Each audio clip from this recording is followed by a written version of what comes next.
은혜 받으실 하나님의 말씀은 데살로니가 전서 2장 1절에서 12절 말씀입니다. 데살로니가 전서 2장 1절에서 12절 말씀, 신약 성경 329면에 있습니다. 데살로니가 전서 2장 1절에서 12절 말씀, 우리 다 함께 읽겠습니다.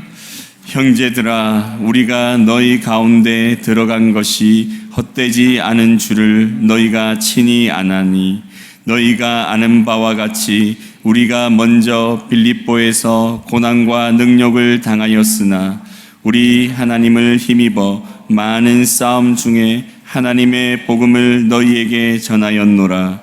우리의 권면은 간사함이라 부정에서 난 것이 아니요 속임수로 하는 것도 아니라 오직 하나님께 옳게 여기심을 입어 복음을 위탁받았으니 우리가 이와 같이 말함은 사람을 기쁘게 하려 함이 아니요 오직 우리 마음을 감찰하시는 하나님을 기쁘시게 하려 함이라.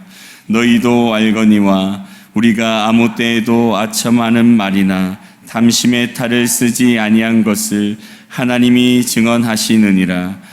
또한 우리는 너희에게서든지 다른 이에게서든지 사람에게서는 영광을 구하지 아니하였노라. 우리는 그리스도의 사도로서 마땅히 권위를 주장할 수 있으나 도리어 너희 가운데서 유순한 자가 되어 유모가 자기 자녀를 기름과 같이 하였으니 우리가 이같이 너희를 사모하여 하나님의 복음뿐 아니라 우리의 목숨까지도 너희에게 주기를 기뻐함은 너희가 우리의 사랑하는 자 됨이라. 형제들아, 우리의 수고와 애쓴 것을 너희가 기억하리니 너희 아무에게도 폐를 끼치지 아니하려고 밤낮으로 일하면서 너희에게 하나님의 복음을 전하였노라. 우리가 너희 믿는 자들을 향하여 어떻게 거룩하고 옳고 흠없이 행하였는지에 대하여 너희가 증인이요 하나님도 그러하시도다. 너희도 아는 바와 같이 우리가 너희 각 사람에게 아버지가 자기 자녀에게 하듯 권면하고 위로하고 경계하노니 이는 너희를 부르사 자기 나라와 영광에 이르게 하시는 하나님께 합당히 행하게 하려 함이라. 아멘. 할렐루야. 우리 아버지 하나님은 사랑이십니다. 그 하나님은 여러분과 저를 사랑하십니다. 또한 그 하나님은 여러분과 저를 위한 놀라운 계획을 갖고 계십니다. 8월 20일 수요일 새벽 기도를 통해서 다시 한번 저와 여러분이 우리 주님의 풍성한 사랑을 체험하시고 또 우리를 향한 놀라운 계획을 발견하게 되시기를 주 예수 그리스도의 이름으로 축복합니다. 오늘 봉독한 말씀을 중심으로 특별히 4절과 11절에 있는 말씀을 중심으로 하나님을 기쁘시게 하며 살아갑시다 라고 하는 제목으로 여러분과 함께 은혜를 나누기 바랍니다. 저를 따라해 주시기 바랍니다. 하나님을 기쁘시게 하며 살아갑시다. 하나님을 기쁘시게 하며 살아갑시다. 4절에는 이렇게 되어 있고요, 11절에는 하나님께 합당하게 살아갑시다. 그러니까 다 같은 말이죠. 이런 말이 이 에베소서 4장 3절에는 부르심에 합당한 삶을 살아라. 빌립보서 1장 27절은 주께 합당하게 살아라. 골로새 1장 10절은 주께 합당하게 행하라고 말을 해요. 다 복음에 합당한 삶, 부르심에 합당한 삶, 하나님께 합당한 삶이에요. 즉 하나님을 기쁘시게 하는 삶이죠. 그러니까 이것을 제가 항상 말씀하면 우리가 어찌하든지 하나님을 기쁘시게 이웃을 행복하게 하자고 제가 항상 부르짖잖아요. 그것이 우리 성도의 가장 궁극적인 목적입니다. 하나님을 기쁘시고 그 성도를 행복하게 하는 것은 하나님께 영광을 돌리고 교회는 덕을 끼치며 잃어버린 영혼을 구원하고 전도하는 거예요. 이것은 목회자만이 아니라 모든 성도에게 주어진 사명입니다. 오늘 말씀은 어찌 보면 많은 경우에 목회자에게 주는 목회 서신이라고 말을 해요. 그래서 목회자 이렇게 되는데 이것은 꼭 목회자만이 아니라 성도로 살아가는 우리, 적어도 앞으로 나아가는 우리가 후배나 다음 세대를 보면서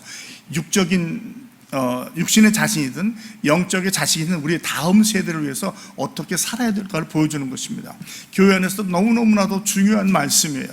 우리 앞선 사람이 제대로 모범을 배우고 지도하지 않으면 그대로 잘못된 게 답습이 됩니다. 특별히 전통교회에서 갖고 있는 문제가 이런 거거든요. 이제까지 해왔으니까 한다. 그게 중요한 게 아니에요. 우리는 항상 복음으로 개혁되고 개혁해야 되는 거예요. 중요한 것은 우리가 먼저 개혁되는 거예요. 내가 과연 이 말씀대로 살아가고 있는가? 그 다음에는 나는 이것을 다음 세대에게 잘 전하고 있는가? 다음 세대만이 아니라 다음 세대까지 갈 수 있도록. 그래서 이제 제자 양육을 4대까지 해야 그나마 복음이 전달된다는 거예요. 내 자식들만 믿으면 되지. 아니에요. 그것도 끊어질 수 있는 것입니다. 하나님을 알지 못하는 세대가 나올 수 있어요. 그래서 계속해서 내가 살아있는 한, 요즘에는 사실은 4대를 보기가 쉽지 않죠. 옛날은 이제 짧게 결혼하고 자식을 낳았으니까 괜찮지만 30 넘어 40 넘어서 자식 낳으면 손자 보기도 어려운 분들이 있어요. 그러나 어쨌거나 우리는 영육간에 다음 세대까지 복음을 전수하고 또 신앙을 계승하는 그런 삶을 살아야 될 줄로 믿습니다. 그런 의미에서 오늘 이 말씀을 주시는 거예요. 우리가 아는 것처럼 데살로니가 전서는 바울이 소아시아 지역에서 비두니아로 가려고, 무시아에서 비두니아로 가려고 그렇게 애를 썼는데 하나님 막으시고 성령의 부르심을 통해서 마게도니아 오란 말을 듣잖아요. 마게도니아 가서 제일 첫 성인 빌립보 가서 엄청 핍박을 당하죠. 우리가 아는 것처럼 사도행전 16절에 보면은 그 귀신 들린 여자가 자기를 얘기하니까 귀찮아서 귀신을 쫓아냈더니 그 주인이 자기가 그 돈벌이가 없어지니까 고소해가지고 그냥 이유도 없이 빌립보 감옥에 거쳐서 수도 없이 맞고 감옥에 갇혀있죠. 로마 백성한테 그렇게 할 수 없는 거예요. 그렇지만 하여튼 이런 일이 나고 바울과 실라가 감옥에서 한밤중에 찬양할 때 어떻게 됩니까? 지진이 나면서 착고가 풀려버리잖아요. 그러니까 간수가 와서 놀래가지고 도망간 줄 알고 자살하려고 그래요. 왜 그러죠? 그 당시는 간수한테는 죄수가 도망가면 내가 생명으로 갚게 돼 있어요. 그러니까 내 생명뿐만 아니라 자식까지 다 갚아야 되니까 아내까지 내가 죽어버리면 그만이지. 우리 종종 그렇게 얘기하죠. 요즘에 그 다단계 같은 거 하면은 막 무슨 서명 같은 거 해가지고 내가 안다면 연대 보증하니까 그냥 스스로 죽어버리고 자살하고 말잖아요. 그런 일이 있었던 거예요. 그러니까 바울이 아니라고 우리가 여기 있다고 걱정하지 말라고. 그래서 자기는 놀래가지고 자기 집에 가서 치료해주고 내가 어떻게 하면 구원을 얻을 수 있겠느냐 그랬더니 주 예수를 믿으라. 그러면 너와 내 집이 구원을 얻으리라 말씀해서 치유가 돼요. 그러니까 이 핍박을 받고 어떻게 보면 피해서 간 것이 베레아 지역이에요. 베레아. 근데 베레아를 갔더니 거기까지 쫓아와요. 거기까지. 데살로니가 먼저 가나요? 네, 데살로니가 갔는데 거기서도 또 어려움을 당하죠. 야손의 집이 환난을 당하고 또 그들이 계속 유대인들이 쫓아오는 거예요. 유대교주의자들이. 그래서 데살로니가서 또 베레아에 가죠. 베레아에 계신 사람들은 아주 신사적이어서 그 말씀이 항상 그런가 상고했다고 그래요. 여러분 항상 중요한 게 그겁니다. 말씀이 강단서 선포될 때는 말씀을 봐야 돼요. 그 사람의 전하는 사람도 중요하지만 말씀이 중요한 거예요. 저 사람이 좋으니까 다 좋은 거야. 오해하면 안 돼요. 저 사람이 마음에 안 드니까 다 싫은 거야. 그것도 잘못된 겁니다. 내용이 뭐냐가 중요한 거예요. 내용이. 그것이 성경적인가 그걸 봐야 돼요. 근데 그들은 그렇게 했다는 거죠. 그래서 말씀을 상고했다는 거예요. 그것을 확인하는 것은 저와 여러분의 책임, 말씀 듣는 자의 책임이에요. 우리가 말씀이 그런가 봐야 되는 거죠. 그런데도 그들이 핍박하니까 쭉 지나서 마게도네에서 그 아래 아가야 지방까지 와요. 이제 아덴을 지나가지고 지금 고린도에 와 있는 거예요. 고린도에 와서 돌이켜보니까 자기가 3주 동안 거기서 말씀을 전했는데 교회가 세워졌어요. 항상 그리워하면서 그렇지 않은 누구나 개척교회, 자기가 개척하기에는 애착이 있거든요. 선교지도 마찬가지지만. 그래서 디모데를 먼저 보내죠. 디모데에 와서 좋은 소식을 전하는데 그 성도들이 핍박을 당하니까 그들의 죽음과 종말과 재림에 대해서 혼동하고 있었던 거예요. 그래서 이제 데살로니가 전서를 씁니다. 데살로니가 전서는 대략 주후 한 51년경 썼는데 바울이 쓴 서신 중에서 가장 먼저 쓴 서신이에요. 그래서 우리가 데살로니가 전서 4장에 보면 종말에 대한 얘기가 나오잖아요. 주께서 천사장과 호령의 나팔소리를 강림하시면서 이걸 그들에게 알려주는 거예요. 그게 이제 데살로니가 전서고 그 다음에 후서가 나오는 것이죠.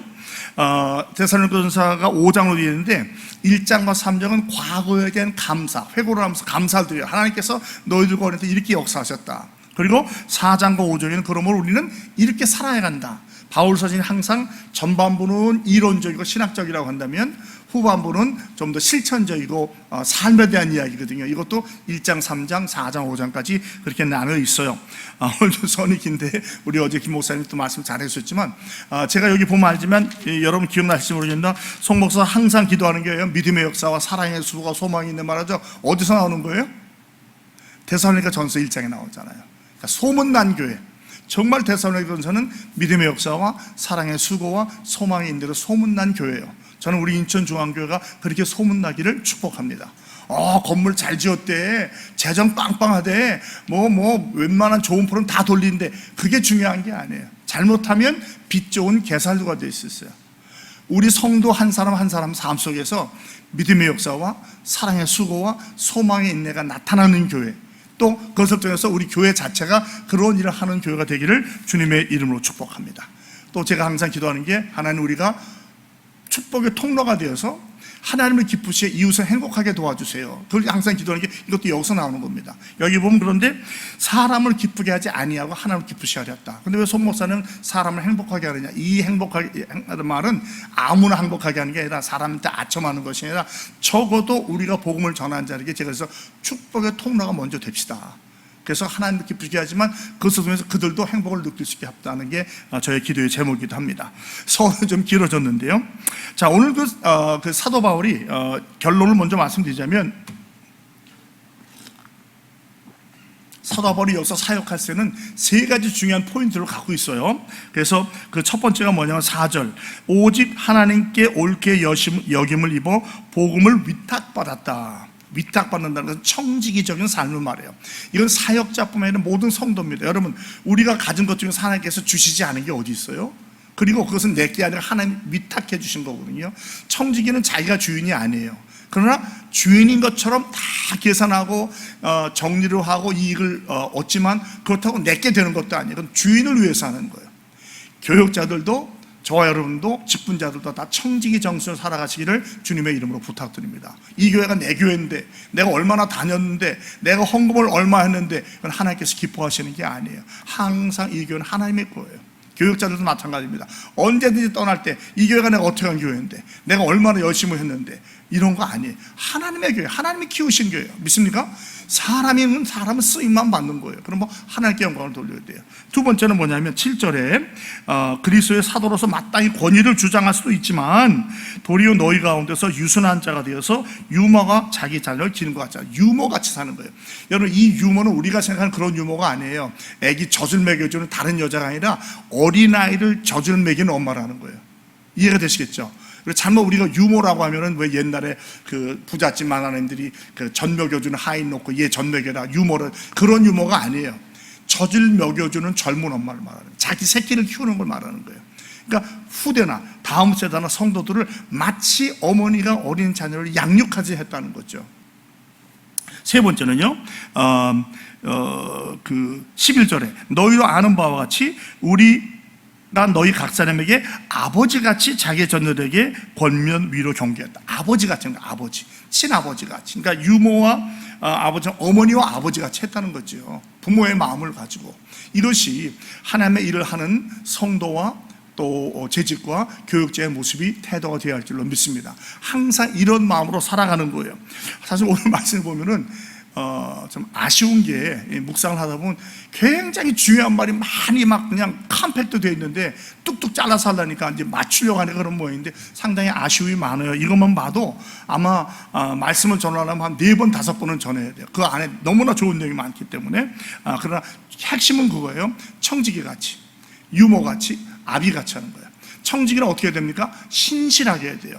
여기서 청지기가 신실한 마음을 뭐냐면 간삼이나 부정이나 속임수로 한 것도 아니요, 부정적으로 말하면 아첨하냐면 탐심도 한 것도 아니고 사람을 기쁘시게 한 것도 아니라는 거예요. 이런 걸로 한 게 아니라는 거예요. 또 폐를 끼치지 않게 하기 위해서 살았다는 거죠.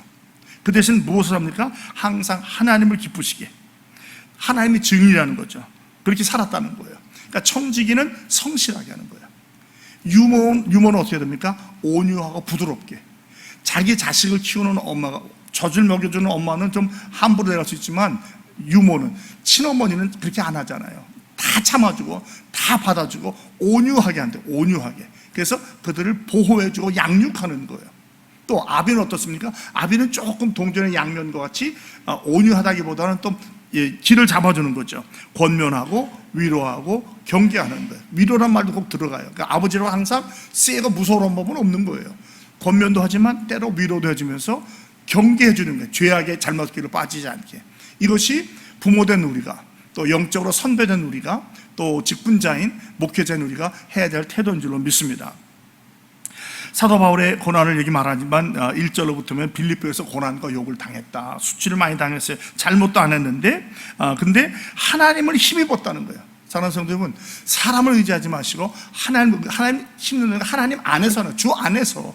사도 바울 신학의 핵심은 주 안에서입니다.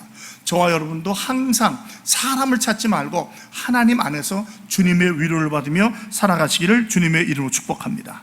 그리고 복음이란 말이 많이 나와요. 2절에도 복음, 4절에도 복음, 또 8절에도 복음, 그 다음에 9절에도 복음. 그러니까 바울의 핵심은 하나님의 복음을 전하는 거예요.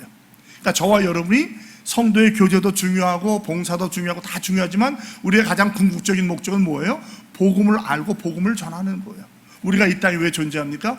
믿지 않는 자의 복음, 예배를 통해서 힘을 얻지만 거기서 끝나는 것이 아니라 구제와 전도와 선교를 통해서 복음을 전하는 거예요. 전통적인 교회의 약점이 뭐냐입니까? 자기 스스로는 좋지만 밖으로 나가서 전도하는데 약해요. 우리 교회도 죄송하지만 예배는 아닙니다. 그러니까 우리가 이제 새 성전 시대를 준비한다고 하면 다른 게 중요한 게 아니에요. 전도 훈련 많이 받아야 돼요. 섬기는 훈련 받아야 돼요. 그렇게 안 하면 왔다가 간다니까요. 새 성전 보고 오는 게 아니에요. 사람들은 건물 보고 오지 않아요. 그들에게 필요한 거는 건물이 아니라 누가 나를 사랑해 주느냐, 누가 나를 인정해 주느냐, 받아주느냐는 거거든요. 근데 먼저는 우리가 그렇게 하지 아니하면 건물이 있다고 되는 게 아니라는 거예요. 그래서 제가 지금 교사님들 계속 강조하잖아요. 건물이 다가 아니라 우리가 이제 앞으로 한 1년, 2, 3개월 동안에 이걸 자꾸 훈련해야 돼요. 그러니까 우리가 수요 전도 때 다시 개강하잖아요.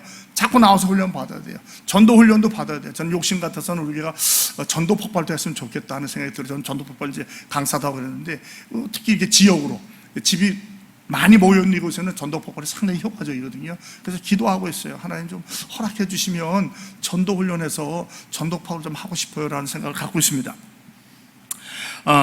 그러면서 간사, 부정, 속임, 그러니까 뭐 속이거나 내 개인적인 유익을 취하거나 욕심을, 그죠? 더러운 일을 취하거나 또는 남이 시켜서 하거나 억지로 하는 게 아니라는 거죠. 자원에서. 왜? 복음 때문에. 이게 복음의 능력입니다. 저와 여러분은 왜 하나의 백성이 되고 직분을 받고 목회자가 됐어요? 복음의 능력 때문에 아니에요? 뭐 돈 벌어보려고, 잘 먹고 살려고. 잘 먹고 살려고 왜 목사예요? 그렇지 않죠. 그러나 복음의 능력을 우리가 받았기 때문에 그 능력으로 우리도 영혼을 구원하기 위해 사는 거거든요. 이것이 바로 복음의 능력입니다. 우리가 그렇게 살아야 돼요. 복음을 위탁받은 저와 여러분들은 사람을 보고 하는 것이 아니라 하나님을 기쁘시게 살다 보면 여러 가지 오해도 있어요. 교회 안에도 마찬가지예요. 목회자도 마찬가지입니다. 뭐 목사님 왜 이거 안 했어? 왜 이래요? 저래 말 다 듣는데 그 말 다 듣다고 목회 못해요. 그건 하나님께 맡기는 거예요. 내가 그 말을 가지고 하나님 앞에 나아가서 십자가 앞에 기도하는 가운데 하나님께서 깨닫게 해주신다면 고쳐야죠. 회개해야죠. 그러나 그렇지 않은 경우도 있어요. 그렇다면 그것도 싸울 수도 없잖아요. 목회자가 그냥 나아가는 거예요. 그럼 어떡하겠어요? 그걸 또 찾아가서 일일이 뭐 내가 그게 아니고요, 그런 게 아니에요. 그거 소용이 없어요. 오래 핑계를 대면 될수록 더 말은 많아지는 겁니다. 어떤 때는 입 다물고 지나가는 거예요. 여러분들이 목회자를 이해하시고 목회자로서 제일 필요한 거 다른 거 없어요. 기도해 주시는 거. 기도. 내 마음에 저분의 연약함이 보이면 기도하세요. 하나님 저 고쳐주세요. 채워주세요. 정말 필요한 건 채워주시겠죠? 내가 잘못 알고 있는 거라면 내 마음이 정리가 될 거예요. 해결 방법은 기도밖에 없어요. 말한다고 해결되는 게 아니에요. 여러분, 자녀들도 마찬가지예요. 바로 교육하지만 잔소리 많이 하면 자녀들이 집 나갑니다. 같이 안 있는 거예요. 오히려 참고 기도하면서 내가 신앙의 모범을 보여줄 때 그들이 잠시 집을 나갔더라도 다시 돌아오게 되는 거예요. 이걸 놓치면요, 나는 잘 키우려고 노력했는데 자식들이 그렇다. 그렇지 않아요. 어떻게 자식들이 부모님하고 전혀 다른 자식이 됩니까? 그렇지 않습니다. 대개 부모님 때문에 그렇게 되는 거거든요. 그러니까 마찬가지입니다. 우리가 항상 불평불만하기보다는 입 다물고 기도하라고 하잖아요. 기도하면 성령이 역사하시는 거예요. 근데 때때로 보면 그걸 못 참는 분이 계셔요. 못 기다리는 분이 계셔요. 내가 하나 안 들은 줄 알고 있어요. 여러분, 이 일은 하나님이 하시는 거예요. 우리가 하는 게 아닙니다. 하나님께 맡기고 우리는 그저 성령의 감동에 순종하면 되는 거예요. 만약에 여러분 기도했는데 성령이 그렇게 막 큰 소리 치고 고함 내라고 하면 하세요. 제가 말하면 성령이 하라면 도둑질도 하라니까요. 컨님도 해요. 그러나 제가 알고 믿는 성령은 그런 분이 아니거든요. 여러분, 성령이 한 분인 줄 믿습니까? 그 한 분이 어떻게 넌 화내, 너는 참어 이렇게 얘기하겠어요? 제가 보기엔 화내는 게 분명히 잘못된 거예요. 성령, 그렇게 사랑은 온유하고 오래 참는다고 그랬잖아요. 근데 왜 혈기를 못 이기고 막 화를 막 내고 그러죠? 그거는 성령 받은 게 아니에요. 죄송합니다. 성령 받지 않았든지 성령 충만하지 않았든지 둘 중에 하나인 거예요. 내가 나를 쳐서 십자가 앞에 오는 거 외에는 다른 거 할 거 없어요. 내가 하나님의 바로 속에 애쓰는 거지. 누군 저래 왜 남을 봐요? 내가 나를 먼저 봐야지. 여러분 이 말씀 들을 때 남 먼저 보시면 안 돼. 딱 생각하는 그 사람, 그게 중요한 게 아니라 내가 지금 어디 있냐는 거죠. 내가 지금. 그래서 성령으로 감동받아요. 벌써 남 생각하죠? 그러면 이 말 나한테 안 들어와요. 그럼 그 사람은 말씀 밖에 있는 사람이에요. 그게 무슨 은혜예요? 여러분 교회 생활은 아멘 말고 저처럼 목사가 되면 뭐예요? 그렇게 안 되면 소용이 없는 거예요. 항상 신앙은 나와의 씨름이에요. 남과의 씨름은 나중에 나와의 씨름이에요. 사도 바울도 자기를 쳐서 십자가 앞에 복종시킨다는데 우리가 감히 뭐라고 남에 대해서 할 말이 있어요. 그리고 기도로 푸세요. 기도로 제발. 어디 가서 뒷소리하지 말고 뒷담화하지 말고. 제가 주일날도 말씀드렸죠. 뒷담화는 대개 시기, 질투와 미움에서 나와요. 비교하고 시기하고 질투하고 미워하는 거예요. 뒷담화에서 남을 도와준다고 그건 거짓말이에요. 여러분 뒷담화에서 도와줍니까? 아니에요. 나만 잠시 기분 좋을지 모르지만 성령이 감동한 그 사람 반드시 회개하고 후회해야 돼요. 그게 안 되면 뭔가 문제가 있는 거예요. 성령과 교제하지 않는 거예요. 성령 받은 사람이 어떻게 그러고도 마음이 편할 수가 있어요? 그건 아닌 거예요. 그러므로 다른 거 하지 말고 나를 주님 앞에 세우고 바로 나아가시는 저와 여러분이 되기를 바랍니다. 아첨도 안 한다고 그랬어요. 탐심도 안 한다고 그랬어요. 사람에게도 영광도 구하지 않는다고 그랬어요. 그리스도의 사도서 권위를 주장할 수 있어요. 그렇죠. 목회자로서, 선배로서, 장로로서, 권세로. 근데 사도 바울은 그렇게 안 한다고 그랬어요. 오직 유순하게. 이 유순하는 것은 뭐냐면 젖 먹는 어린아이와 같이, 유모같이 그렇게 한다는 거예요. 온유하고 부드럽고 사랑에 나오는 사랑자의 그 말 그대로 하는 거예요. 오래 참아주고 시기하지 않고 질투하지 않고 온유하고 모든 것 그런 마음으로 엄마가 자기가 낳은 아이를 젖을 먹이면서 양육하듯이. 제가 이렇게 우리 이제 며느라이가 이제 100일 지난 그 손주 키우는 거 보니까 저 뭐 온 정석을 다 바쳐요. 온 정석을 그냥 그 아이를 기쁘게 해서 막 그러다고요. 남편이 집에 올 때 되면 입에 단내가 날 정도로 막 데리고 놀아줘야 되니까. 그게 바로 우리가 해야 되는 거예요. 후배들한테 막 지적하고 잘못되고 하는 게 아니라 격려해주고 칭찬해주고 잘한다고 그러고 말이죠. 때때로는 경계도 하지만. 그래서 그들이 사랑해서 클 수 있도록 어머니 아래에서 크는 자녀에게는요 두 가지가 필요해요. 신뢰와 희망이 있어야 돼요.